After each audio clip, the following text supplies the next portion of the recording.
Hello বন্ধুরা, তেল ছাড়া অয়েল ফ্রি সবজি দিয়ে গুদক বানাবো। তো সবজির মধ্যে আমি শিমলা মির্চি দিয়েছি, আলু, পেঁয়াজ, রসুন দিয়ে জল দিয়ে ঢেকে দেব। রসুনগুলো কোয়াগুলো আস্তে আস্তেই থাকবে।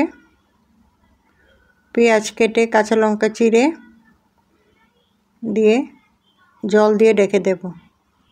গরম জল দিলে ভালো হয়। ঢেকে দেব। পেঁয়াজগুলো দিয়ে দেব।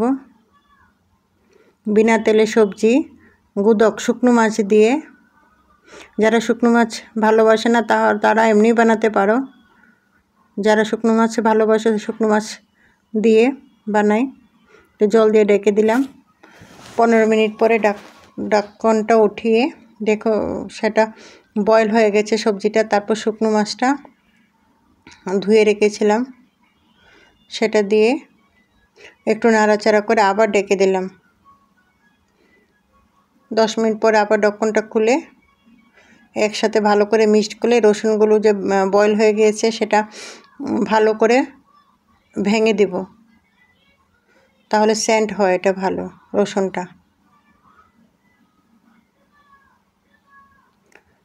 ভালো করে একদম ভর্তা বানিয়ে নিলাম।